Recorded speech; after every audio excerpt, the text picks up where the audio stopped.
Bill O'Reilly here, Thursday, February 3rd, 2022. You are listening to the O'Reilly Update. Here's what's happening across our nation. The Pentagon deploying thousands of troops to Europe. American companies slash jobs. A report ranks the dirtiest cities in the USA. CNN in turmoil. Also ahead, did President Trump and Putin have a deal?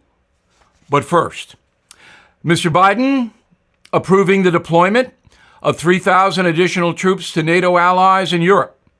The forces will be sent to Poland and Romania. More than 150,000 Russian troops, as you know, are massed along the Ukraine border. The White House promising to inflict crippling economic sanctions on Russia should it invade. Another 8,000 U.S. troops remain on heightened alert. American companies cutting more than 300,000 jobs in January. Economists predicted the country would add 200,000. Most positions were slashed in the hospitality industry, followed by transportation, manufacturing, construction. The Biden administration blaming the bad numbers on Omicron, which is probably true. However, there are still 10 million open jobs in the USA, despite the January cutbacks. A new report published by the Miami Herald ranks the dirtiest cities in America. The towns are judged by pollution, living conditions, resident satisfaction.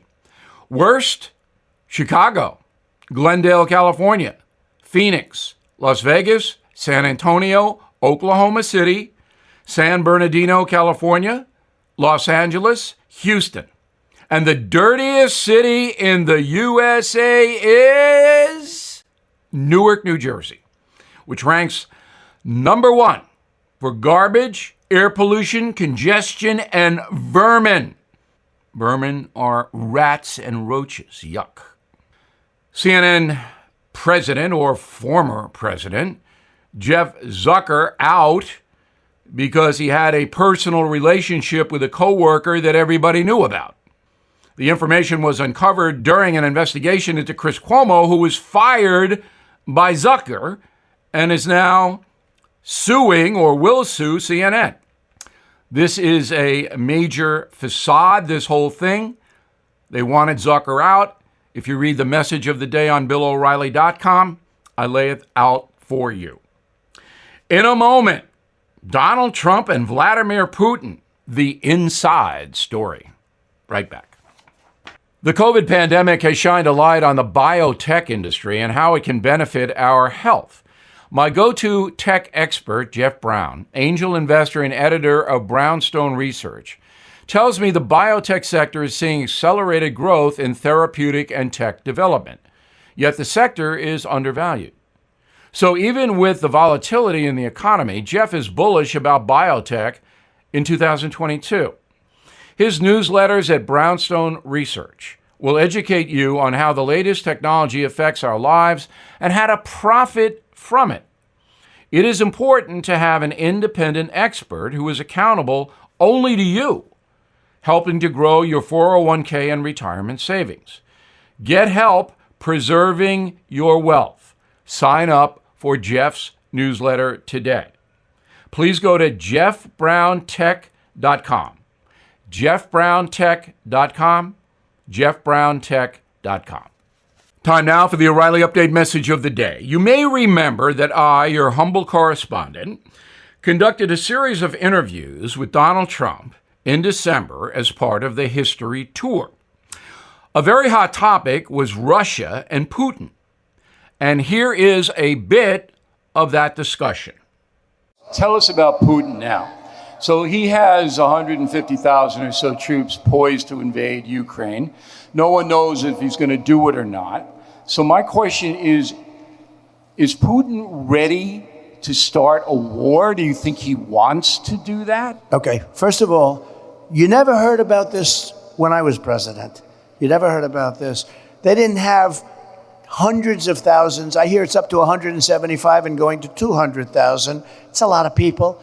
You never heard about Taiwan having bombers flying all over the place. They're flying bombers over because President Xi respected our nation. I won't even say respected me. He respected us. He respected us as a nation. He respected me.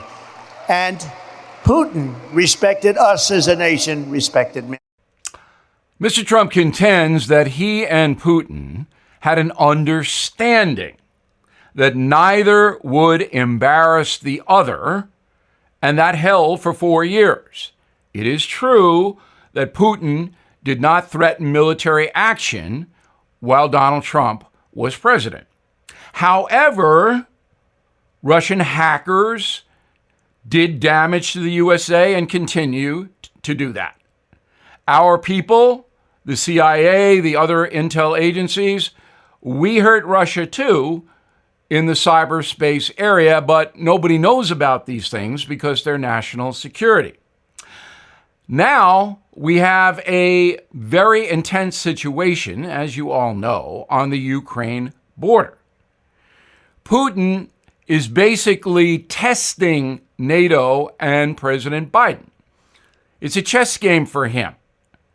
I have said I do not think he will invade Ukraine because the economic sanctions will cripple Russia's economy, even though they have all the gas and oil.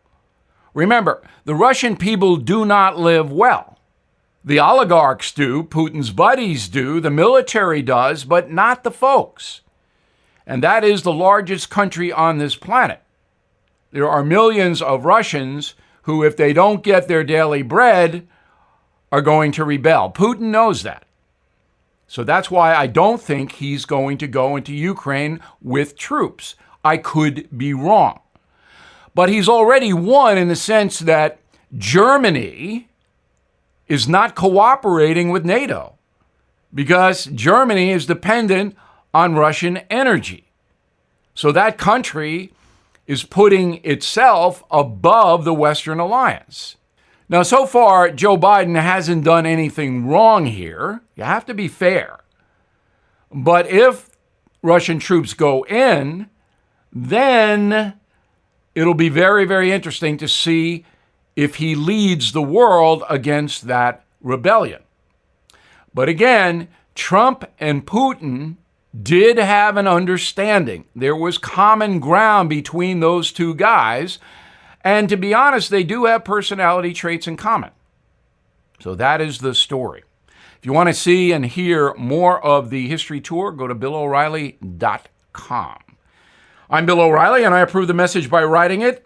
In a moment, something you might not know. You know, timing the market can be a dangerous game. So if you are holding off on a mortgage refinance, hoping that rates drop, you may want to rethink that strategy. The latest forecast projects a few rate hikes this year, and the first could come as early as March, making now the time to call American Financing. Take advantage of a free, no-obligation mortgage review. Learn about custom loan options that might save you up to $1,000 a month. If you like what you hear, you can pre-qualify free. You may also close in as fast as 10 days. 888-462-9557. That's 888-462-9557. Or visit AmericanFinancing.net. NMLS 182334, NMLSConsumerAccess.org. Now the O'Reilly Update brings you something you might not know. 109 years ago today, the USA ratified the 16th Amendment to the U.S. Constitution. Do you know what that is? For the first time, the federal government imposed a nationwide income tax on U.S. citizens. Here is the story. Since the Revolution, nearly all taxes were paid on specific goods like alcohol and tobacco. There was no personal income tax for more than 100 years in America. In the early 20th century, the USA was growing at a historic rate, and lawmakers in Washington wanted more money to fund westward expansion, strengthen the military, and build modern infrastructure. The House approved the tax amendment in 1909. During the presidential election of 1912, all three candidates, William Howard Taft, Theodore Roosevelt, and Woodrow Wilson, favored the income tax. On February 3rd, 1913, the USA officially ratified the 16th Amendment. The law states simply, Congress shall have the power to lay and collect taxes on incomes from whatever source derived. In its first year, the federal tax rate was 1% on income between 0 and 20,000. The highest bracket was 7% on earnings over $500,000, a colossal amount of money at that time. There were no adjustments or deductions or other complications. Today, the federal government takes in about $3.5 trillion each year, and half of that comes from personal income tax. The average American hands over 23% of his or her salary to the IRS. That number drops to nothing for the very poor and reaches 37% for the wealthy. Other federal tariffs include excise taxes on goods that have so-called negative consequences. They include gasoline, cigarettes, booze, even airline tickets because of climate change. And if you think $3.5 trillion is enough to run the feds, you're wrong. On average, Washington spends $4.4 trillion to keep the country open every year. And here's something else you might not know. The total amount of cash you give to the government also depends on where you live. In blue states like California and New York, the tax man can take 55% of your income. Back after this. Bill O'Reilly here. It is time we diversify for the new year. Rate increases are already forecasted. Experts say apartment buildings and condominium values are on the rise. I have told you about NRIA. They have substantial properties already built and selling in top markets. They are targeting competitive annualized returns for investors and have a 15-year track record. This is the year to balance your investments with real estate and invest in a solid foundation. So please call the team at NRIA, and you will be very happy you did. 800-800-1414. That's easy. 800-800-1414. Or you can visit them at nria.net. That's nria.net. An offer of securities is only made by the NRIA Private Placement Memorandum. Read it first. Past performance does not guarantee future results. NRIA is a real estate development firm. Learn more at nria.net. Thank you for listening to the O'Reilly Update. I am Bill O'Reilly. No spin, just facts, and always looking out for you.